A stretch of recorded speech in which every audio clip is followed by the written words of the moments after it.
आज मैं आपको नेट जेआरएफ का जो जून 2023 के अंदर पेपर हुआ था वो करवाने जा रही हूँ। ठीक है। आषाढ़ का एक दिन, आषाढ़ का एक दिन में पतंजलि का उल्लेख कौन सा पात्र करता है? यानी आषाढ़ के एक दिन की 4 पात्रों के नाम आ रहे हैं, लेकिन इसमें पतंजलि का उल्लेख कौन सा करता है? अनुस्वार करता है, अनुनासिक करता है, रंगीनी करती है या संगीनी करती है? तो इसमें कौन करता है? संगीनी करती है। आषाढ़ का एक दिन नाटक किसका है? मोहन राकेश का 1958 में लिखा गया नाटक है ये। ठीक है। अगला देखो, सूची 1 को सूची 2 से मिलाना है कि इसमें 1 नंबर सूची में कौन सा आएगा, 2 में कौन सा आएगा, इस हिसाब से। तो देश का धन, देश का धन किसका है? राधा मोहन गोकुल का। देश का धन है राधा मोहन गोकुल। 1 में 3, 1 में 3, 2 में गुलामगिरी, गुलामगिरी ज्योतिराव गोविंद राव फुले। 4, तो बी में 4, डी हो जाएगा इसका। सी में फिर देखो, स्त्री पुरुष तुलना, स्त्री पुरुष तुलना ताराबाई शिंदे। गीता रैसे बाल गंगाधर तिलक की है। तो ये आपका 2 नंबर क्वेश्चन। तीसरा देखो, अजी हजरत यही चोरी कराते हैं, शहर में जितने चोर डाकू हैं सब इनसे मिले रहते हैं। रात को ये लोग चोरों से कहते हैं चोरी करो, और आप दूसरे मोहल्ले में जाकर जागते रहो पुकारते हैं। यह है मतलब संवाद ईदगाह कहानी के कौन से पात्र का है? ये संवाद ईदगाह कहानी के कौन से पात्र का है? तो देखो, जो ईदगाह कहानी है ना, उसमें मोहसिन है ना, मोहसिन ये बोलता है। इसका कौन बोलता है ये बात? मोहसिन बोलता है। और ईदगाह कहानी प्रेमचंद जी की है, जो चांद पत्रिका में छपी थी और 1933 में लिखी गई थी। अगला क्वेश्चन देखो, रामचरितमानस के उत्तरकांड में उन्होंने ज्ञान की अपेक्षा भक्ति को कहीं अधिक सुसाध्य और आंसू फलदायिनी कहा है। ये कथन किस इतिहासकार का है? आचार्य रामचंद्र शुक्ल का। आचार्य रामचंद्र शुक्ल का मैंने 7 मिनट के वीडियो में आपको डाला हुआ है। जितने भी स्टेटमेंट है ना, अब देख लेना, मिलान कर लेना। ये मेरा वहाँ लिखाया बताया हुआ क्वेश्चन है, लिखाया हुआ है। तो ये आचार्य रामचंद्र शुक्ल का ही है। अगला देखो, अंधेरे में कविता में पागल द्वारा गाए जाने वाले गीत पंक्तियां। अंधेरे में जो कविता है ना, उसमें पागल कौन कौन सी पंक्तियां गाता है उसमें बताया गया है। देखो, एक तो मर गया देश, और अरे जीवित रह गए तुम, जन मन करुणा सी माँ को हंकाल दिया। बी में ये है। सी में देखो फिर,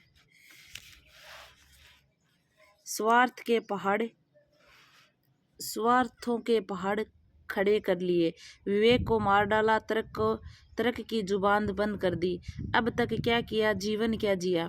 नीचे दिए गए विकल्पों के सही उत्तर चयन कीजिए। तो इसमें देखो कौन कौन सा हो जाएगा। 2 तो पीछे वाले हो जाएंगे, दोनों ही सही है। पागल यही गाता है, अरे मर गया देश, अरे जीवित रह गए हम तुम, और जन मन करुणा सी माँ को हकाल दिया। ये अंधेरे में कविता है ना, पागल द्वारा गाए गए दोनों गीत, दोनों ये पंक्तियाँ इन्हीं की हैं। अब देख लो, पंक्तियाँ पूछी जाती हैं तो मैंने कविता आपको करवाई हुई है, जिसमें ये सारी पंक्तियाँ दी हुई हैं। और एक देखो, इसमें अब तक क्या किया, जीवन क्या जिया, ये सारी की सारी बातें किसमें है? अंधेरे में कविता में पागल द्वारा गाई गई है। ठीक है ना। अंधेरे में कविता जो है ना, वो आशंका के दीप शीर्षक से ली गई। 1957 में लिखना प्रारंभ किया था, और जो 1962 में कंप्लीट हुई थी, और कल्पना पत्रिका में ये प्रकाशित हुई थी, और 1964 के काव्य संग्रह चांद का मुंह टेढ़ा में फिर प्रकाशित हुई थी। ठीक है, ये सारी बातें आपको याद रखनी। अगला देखो, पात्रों को मिलान करना है। तो पात्रों का मैंने सारा आपको करवाया हुआ है, वीडियो डाला हुआ है आपके। तो देखो, करपी कौन से का है? एक तरफ तो ये पात्र है, सूची 1 को सूची 2 से मिलाना है वैसे ही। तो करपी में कौन सा आ जाएगा? करपी एक और द्रोणाचार्य में है, एक और द्रोणाचार्य, 1 में 4, 1 में 4, 1 में ही है। बी में देखो फिर किन्नीर बिन्नीर वो है ना सारी, तो आधे अधूरे में। और जमुना बहन महाभोज की है। और कल्याणी जो बचा है ना अपने कल्याणी चंद्रगुप्त की है। ठीक है ना। तो ये इनके पात्रों के नाम हैं, इनके साथ मिलाने अभी कौन से नाटक का कौन सा पात्र है। आगे देखो फिर, आचार्य रामचंद्र शुक्ल के अनुसार रीति ग्रंथकार कवि हैं। अब मैंने आपको ये सारे करवा दिए एक एक जगह ही कि रीति ग्रंथकार कवि कौन से हैं, ये भक्ति काल के कौन से हैं, प्रेम सूफी के कौन से हैं। तो इसमें देखो कुलपति मिश्र, बेनी बंदीजन, बख्शी, हंसराज, गुमान मिश्र और गवाल कवि। तो इनमें से 3 को बताना है कि कौन से हैं। तो इसमें देखो एक तो कुलपति मिश्र है, एक बेनी बंदीजन है और एक है गवाल कवि। ये 3 हैं इनके रीति ग्रंथकार कवि हैं, कुलपति मिश्र, बेनी बंदीजन और गवाल कवि। ठीक है, अगला क्वेश्चन देखो फिर 8 नंबर।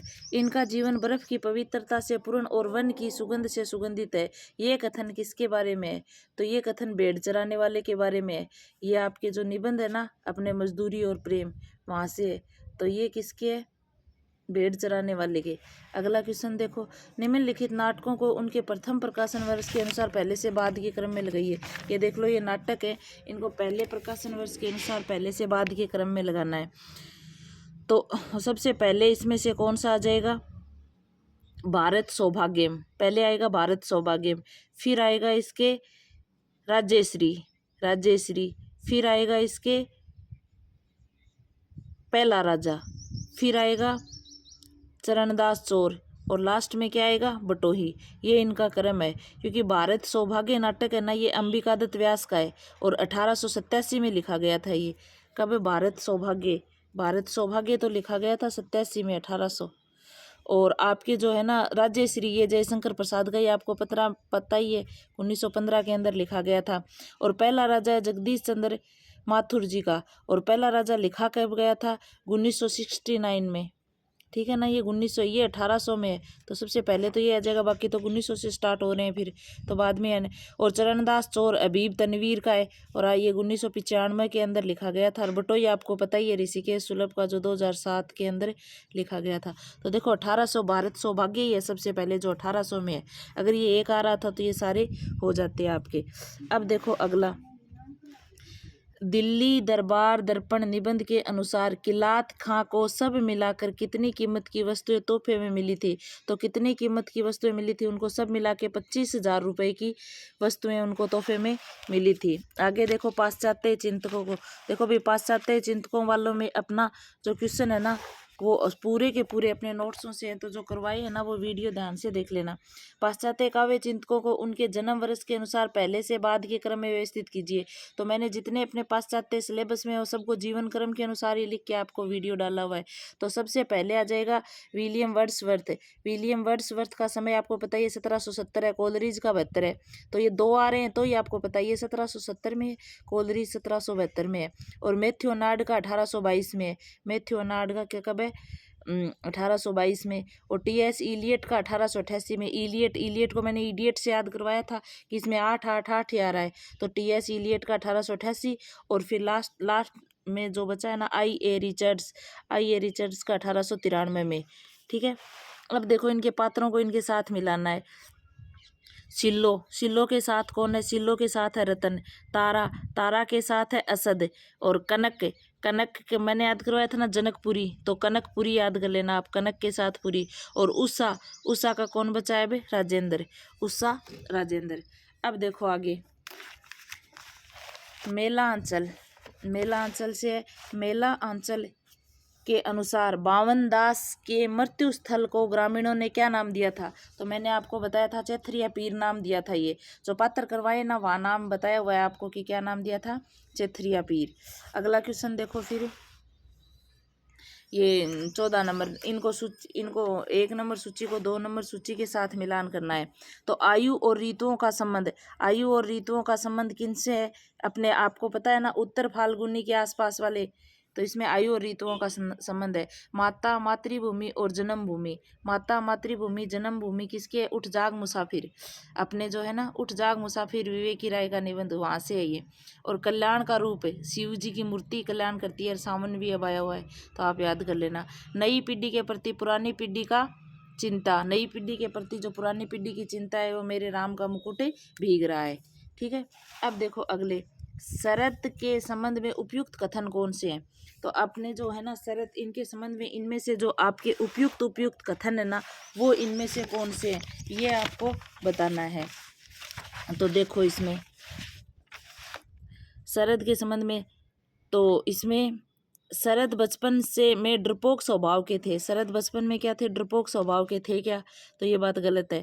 गृहस्थी से शरद का कभी लगाव नहीं रहा, तो ये बात सही है। उसमें जीवनी में बताई है विष्णु प्रभाकर जी ने, शरद के गृहस्थी से शरद का कभी लगाव नहीं रहा। फिर देखो, शरद बाबू की रचनाओं पर बिरजू बहू और विजया नाटक का रूपांतरण हुआ, तो ये हुआ था उसके नाटक में।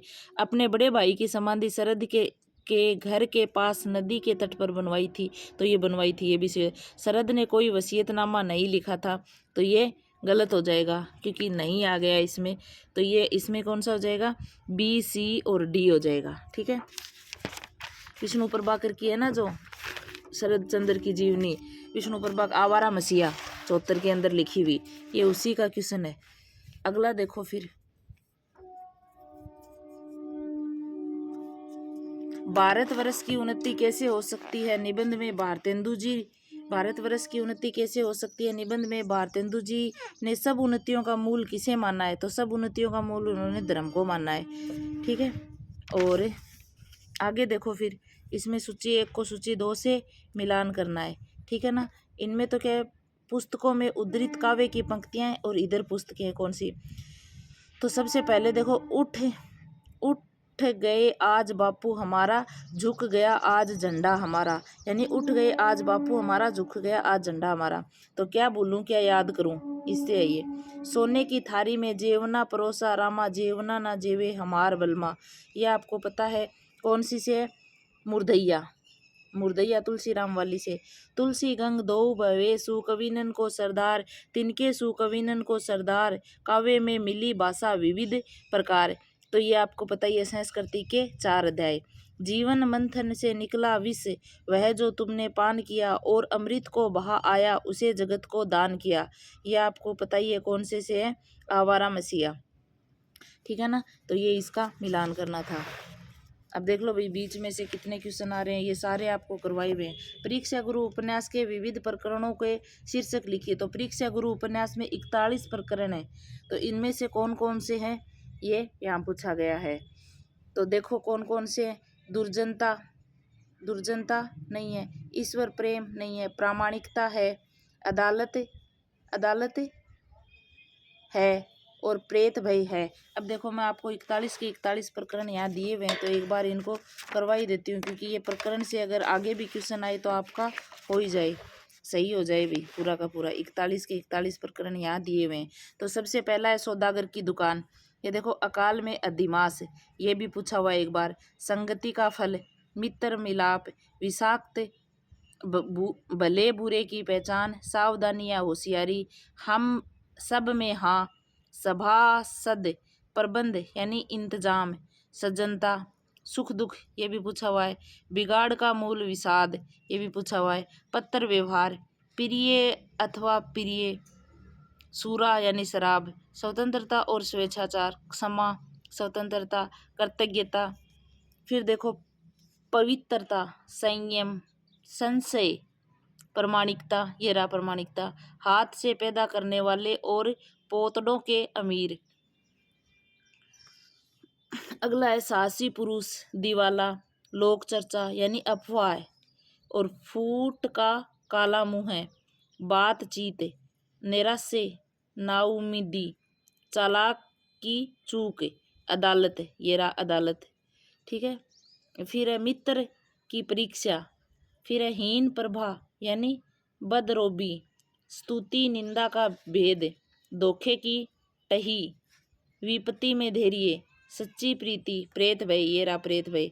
फिर देखो, सुधारने की रीति और सुख की परमावधि, सुख की परमावधि। ये अपने 41 प्रकरण अभी महाभोज में जो मैंने अब तक नहीं करवाए थे, तो इस क्वेश्चन में आ गए, ये तो एक साथ आपको करवा दिए। अब देखो, संस्कृति के 4 अध्याय में तिलक के बारे में उपयुक्त बात है, यानी इसमें 4 बात दी गई है जो तिलक के बारे में कौन सी उपयुक्त है। तो एक है, गीता रहस्य में तिलक जी ने सुस्पष्ट घोषणा की है कि गीता का उद्देश्य निवृत्ति नहीं प्रवृत्ति का प्रतिपादन है। ये बात कही थी भाई, ये तो सही है, यानी निवृत्ति, गीता का जो उद्देश्य है ना वो निवृत्ति नहीं है, क्या है? प्रवृत्ति का प्रतिपादन है। अगला देखो फिर, कर्मणा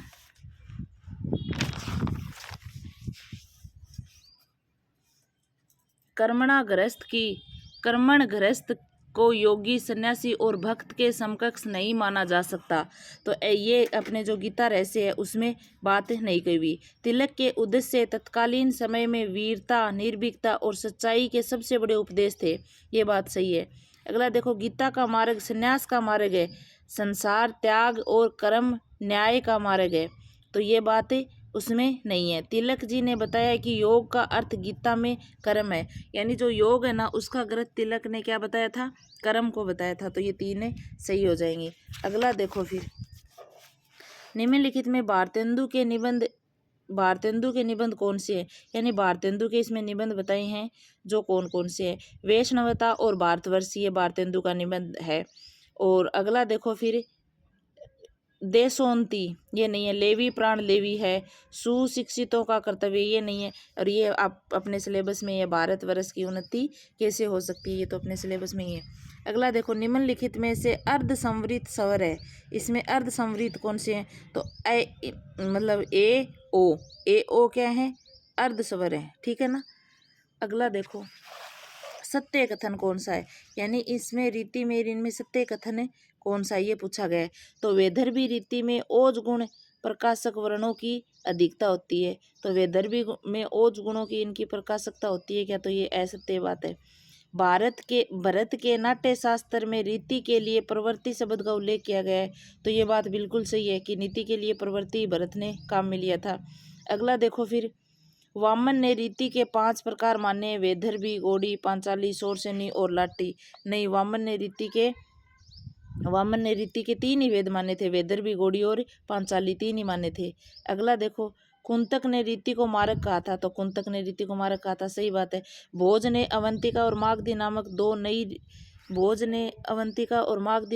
नई वर्तियों की उद्भावना की थी। तो ये बात भी बिल्कुल सही है। अगला देखो थे, निम्नलिखित में से कौन से कथन विवेकानंद के हैं, तो विवेकानंद जी के कथन, एक तो मजबूत बनो कायर और लिबलिबे न बने रहो, साहसी बनो कायरों की जरूरत नहीं है। वेरी इंपॉर्टेंट है भाई, ये अपने किसका है, विवेकानंद जी का है। दूसरा है, समूचा संसार जब तक एक साथ आगे कदम नहीं बढ़ाता तब तक कोई प्रगति संभव नहीं है, ये भी उसने कहा था। शिक्षा से उत्पन्न ज्ञान जनता को ब्रिटिश शासन का सम्मान करना सिखाएगी और उनमें एक हद तक शासन के प्रति अपनत्व की भावना भी पैदा करेगी। नहीं, ऐसा नहीं कहा था उन्होंने। मानव हृदय में ही संगीन की नोक से भूते बुराई को हटाने में यकीन नहीं करता, गलत बात ये भी नहीं कही थी इन्होंने। समाज के सभी सदस्यों को संपत्ति, शिक्षा अथवा ज्ञान प्राप्त करने के लिए समान अवसर मिलने चाहिए। तो समान अवसर के लिए कहा था उन्होंने। तो 3 सही हो जाएंगे। अगला देखो फिर, यानी 1 नंबर में पंक्ति है और 2 में ये पंक्ति किसकी है, तो ये बात पूछेगा जग किंतु पिता का नाम न बोल सकेगी। तो ये किसमें है, रामधारी सिंह दिनकर की जो है ना आपके, कौन सी लगी हुई है, रश्मि रथी, इसमें है। पूछेगा जग किंतु पिता का नाम न बोल सकेगी, तो रश्मि रथी में। न कुछ कह सकी अपनी, न उन्हीं की पूछ सकी भय से। तो ये किसमें है, साकेत के अंदर उर्मिला की बात है ये। तोड़ दो ये क्षितिज में भी देख लूं कि उस ओर क्या है। तो ये सांदे गीत में महादेवी वर्मा के द्वारा बताई गई है। जी लोगों ने तो बेच दिए ईमान, तो गीत फरोश में जो गीत बेचने की बात आ रही है तब कहता है कि लोगों ने तो ईमान ही बेच दिए, मैं तो अपने गीत बेचता हूँ तभी मुझे शर्म आ रही है। तो ये सी बातें उसमें कही गई हैं। अब देखो आगे, किस स्थान के लोग बड़े बड़े नखों को पसंद करते हैं। तो देखो आपको मैंने याद भी करवाया था कि गोड़ देश के लोग है ना, बड़े में भी डे आ रहा है, गोड़ में भी डे आ रहा है। तो आपको ये याद रखना है, ऐसे मिलान करके भी कर सकते हो और वैसे भी याद कर सकते हो। नाखून क्यों बढ़ते हैं, उस निबंध से आचार्य हजारी प्रसाद द्विवेदी जी का है ना, उससे ही आई ये बात। अगला क्वेश्चन देखो, सूची 1 को सूची 2 से मिलाना है, यानी एक तरफ तो आपके कवि हैं और एक आपके अध्येता किसको माना है, ठीक है ना। तो ये आपके दिया हुआ है। तो विद्यापति के कौन है, शिव प्रसाद सिंह है। सूरदास के कौन है, हजारी प्रसाद द्विवेदी, इसके अध्येता। बिहारी का बच्चन सिंह, देखो बिहारी में भी बया रहा है, बच्चन में भी बया रहा है ऐसे। घनानंद में इमरे बंगा, तो देखो घनानंद में घ और इसमें भी घा, तो ऐसे भी याद कर सकते हो। यानी 1 2 का आपको अगर कंठस्थ याद हो जाएगा तो एक मिलाने से इनका आंसर हो रहा है। ठीक है ना। आगे देखो फिर 27 नंबर क्वेश्चन। निम्नलिखित कविताओं को रचना काल प्रथम प्रकाशन वर्ष के आधार पर पहले से बाद के क्रम में लगाना है। यानी ये सारी रचनाएं हैं, इनको पहले से बाद के क्रम में लगाना है। एक तो ऐसा दे वीणा है, एक परिवर्तन है, एक कुकुरमुत्ता है, मोचीराम है, अंधेरे में है। ठीक है ना। तो इनको पहले से बाद में क्रम में लगाना है। तो सबसे पहले परिवर्तन थी, परिवर्तन प्रपंत जी की 1924 में। फिर आपके कुकुरमुत्ता 1942 में निराला की है ये। ठीक है। फिर है आपके ये कुकुरमुत्ता के बाद ऐसा दे वीणा। ऐसा दे वीणा आपको पता ही है, ऐसा दे वीणा अज्ञे जी की 61 में। ठीक है। फिर आपके है अंधेरे में। अंधेरे में आपको पता ही है, लगी हुई भी है अपने गजानंद माधव मुक्तिबोध की 1964 में। और मोचीराम भी सुदामा पांडे धूमिल। तो मैंने जो सिलेबस करवाया है ना, वहाँ इनको क्रम वाइज लिख के बताया हुआ है आपको। जो सिलेबस वाला वीडियो है ना, वो नेट JRF वाला बहुत इंपॉर्टेंट है भाई। देख लो सारे क्वेश्चन आ रहे हैं। अगर वो सिलेबस पढ़ा हुआ होता तो ये क्रम से लगाई हुई है वहाँ। पूरे सिलेबस के जितने क्रम वाले क्वेश्चन है वो सारे वहाँ करवाए हुए हैं। अब देखो यहाँ भी आचार्य एक तरफ पुस्तक है, तो कौन सी पुस्तक है, किसकी है, तो भानुदत्त है। भानुदत्त की कौन सी है, रस मंजरी। और रामचंद्र गुणचंद्र की, रामचंद्र गुणचंद्र की कौन सी है, नाट्य दर्पण। और शारदा तन्ने भाव प्रकाश।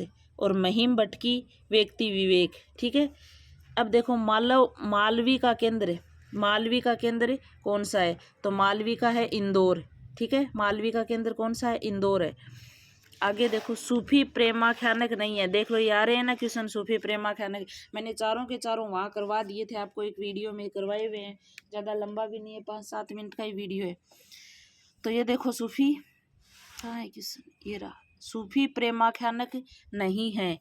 तो सूफी प्रेमाख्यानक देखो कौन, श्याम सगाई, इंद्रावती, यूसुफ जुलेखा, हंस जवाहिर। अगर आपको कवि पता है तो ये आपको पता है, क्योंकि श्याम सगाई अगर रचना पता है ना नंददास की है, तो नंददास ही सूफी कवि नहीं थे। ठीक है ना। अब देखो सत्य कथन है, ये अगला क्वेश्चन आपका सत्य कथन। तो देखो कितना अंदर से क्वेश्चन पूछा हुआ है। भरत के नाट्य शास्त्र के 16वें अध्याय में अलंकारों का निरूपण किया गया है। नाट्य शास्त्र के 16वें अध्याय में अलंकारों का निरूपण किया गया है। ये बात इनकी क्या है, सही है। अगला देखो उद्भट जयदेव और प्रतिहारेंदु राज अलंकार संप्रदाय के आचार्य हैं, तो ये बात भी इनकी सही है। और काव्यदर्श के दूसरे और तीसरे परिच्छेदों में अलंकार निरूपण मिलता है, ये बात भी सही है।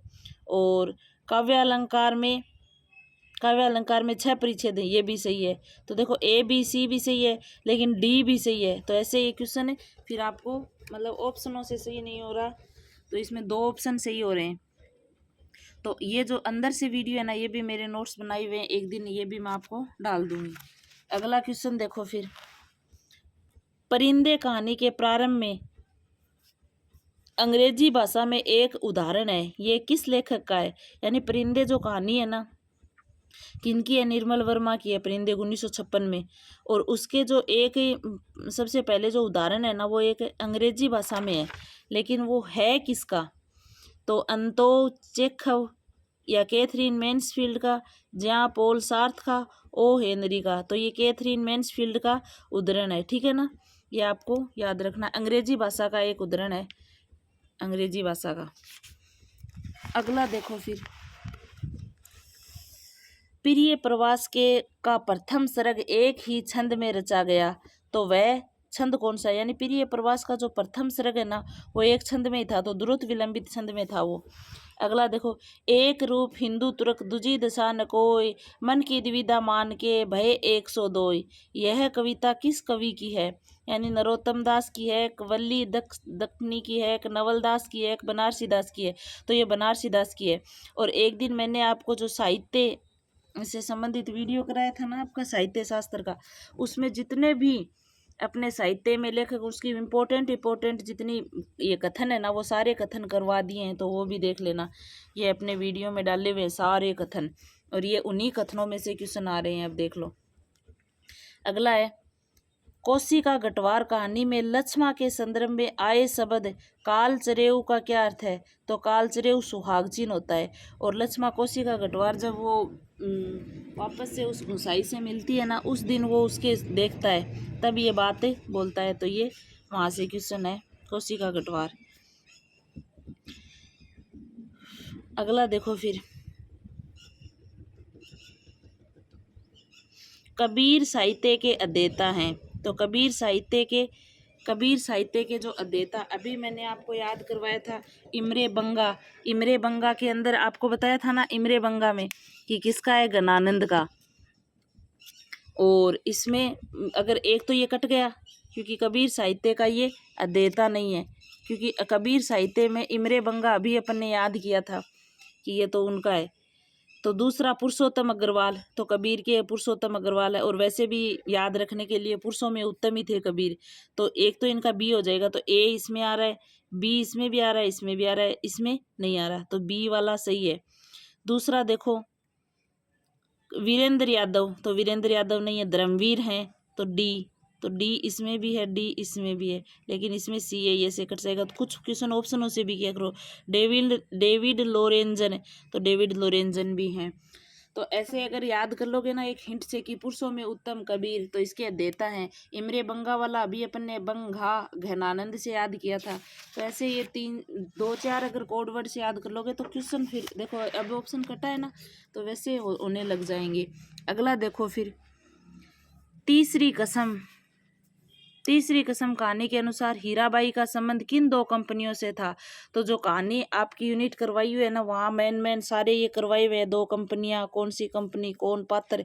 तो ये क्वेश्चन वहीं से है। तो मथुरा मोहन कंपनी और रोहता कंपनी से है उनका, ठीक है। लाल पान की बेगम कहानी में स्त्री पात्र है। लाल पान की बेगम कहानी में कौन कौन स्त्री पात्र है? एक तो चंपिया है, एक मखनी बुआ है, एक सुंदरी है, ये है। सुहानी और ज्योतिया नहीं है। डॉक्टर तुलसीराम, अगला क्वेश्चन देखो, डॉक्टर तुलसीराम में स्वतंत्रता आंदोलन का नेतृत्व किसने किया था? तो डॉक्टर तुलसी राम का जो ननियाल है ना, वहाँ स्वतंत्रता आंदोलन का नेतृत्व किसने किया था? तो तेज बहादुर सिंह ने किया था ये। आगे देखो, इंस्पेक्टर मातादीन चांद पर कहानी के अनुसार इंस्पेक्टर मातादीन ने चांद पर जाकर जो काम किए उनको पहले से बाद के क्रम में लगाना है, ठीक है ना। तो सबसे पहले तो उसने थाने में हनुमान जी का मंदिर बनवाया था। तो देखो कहाँ बनवाया, ये रहा, थाने में हनुमान जी का मंदिर बनवाया। आगे देखो फिर, तो थाने में सी सबसे पहले देखो कहाँ रहा, ये रहा, एक ही ऑप्शन में आ रहा है सी सबसे पहले। फिर आएगा ई, ऑप्शन से ही करते हैं। पुलिस वालों की तनख्वाहें कम करवाई, फिर तनख्वाह कम करवा दी। फिर देखो बी, जान बचाने वाले आदमी को अपराधी बनाकर जेल में डाल दिया। फिर डी, पुलिस वालों का मानवतावाद, इस अवधारणा में पुलिस वालों का विश्वास जगाया। और लास्ट में ए, नकली चश्मदीद गवाह बनाना भी सिखा दिया था उसने। देवनागरी लिपि के संबंध में निम्नलिखित बातें उपयुक्त हैं, यानी देवनागरी लिपि के संबंध में क्या क्या सही है? तो देखो जैसा बोला जाता है देवनागरी लिपि में वैसा ही लिखा जाता है, एकदम सही बात है। फिर एक लिपि चीन के अनेक ध्वनि नहीं, अनेक तो नहीं है, गलत हो गया। संविधान में देवनागरी लिपि में लिखित हिंदी राजभाषा माना गया, ये बात भी सही है। ए और सी, ए सी देख लो कहाँ है, ए सी में है। फिर एक ई सही है, ए सी के साथ में ई है। तो ध्वनि और संकेतों में निश्चितता है, ध्वनि संकेतों में निश्चितता भी है। अगला देखो, बोलाराम का जीव कहानी के अनुसार बोलाराम के रिटायर होने के कितने वर्ष बाद तक पेंशन नहीं मिली थी? तो 5 वर्ष आपको याद करवाया। पेंशन पे और 5 में पे, पेंशन वाला ऐसे याद कर लेना इनको। निम्नलिखित नाटकों को उनके प्रथम प्रकाशन वर्ष के आधार पर पहले से बाद के क्रम में, सिलेबस वाला वीडियो देख लेना भाई। दूसरा क्वेश्चन, क्रम वाले जितने हैं ना आज तक आए हुए हैं और आगे भी आएंगे, वो सारे मैंने वहाँ डाल दिए हैं आपके। तो सबसे पहले देखो कौन सा है, सबसे पहले आषाढ़ का एक दिन, आषाढ़ का आगरा बाजार है पहले, आगरा बाजार 1954 में, आगरा बाजार 1954 में है। और फिर है आषाढ़ का एक दिन 58 में, और फिर है बकरी 74 में, और फिर है माधवी 1985 में, महाबली 2019 में, ठीक है ना। महाबली असगर वजाहत का है भाई ये महाबली। आगे देखो, निम्नलिखित में से किस विद्वान ने 20वीं सदी के भारतीय काव्य शास्त्र संबंधी कोई पुस्तक नहीं लिखी थी? तो 20वीं सदी में रामविलास शर्मा ने कोई पुस्तक नहीं लिखी थी। ये देखो आपके नागमती वियोग खंड से क्वेश्चन है। नागमती वियोग खंड में विरह की व्यथा अभिव्यक्त के लिए जायसी द्वारा रचित पंक्तियां, यानी विरह के लिए जायसी ने कौन कौन सी पंक्तियां रची थी? घरी घरी जीऊं आवे घरी घरी जीऊं जाई, ये नहीं। पाहन जरी होई सब चुना, ये भी नहीं। आगे देखो, रकत रकत आंसू घुघुची बन बोई, ये सही है। हीर दय पेठी विरह कंटक नसा, ये भी सही है। सहस सहस दुख एक एक संसा, ये भी सही है। तो ये मैंने आपको 30 मिनट के अंदर आपके 45 क्वेश्चन करवा दिए। आगे वाले क्वेश्चन अपन बाद में करेंगे। तो देख लो भाई, वीडियो सारे देख लो, वेरी इंपॉर्टेंट है। अभी आपका एग्जाम अगस्त में हो रहा है 21 से।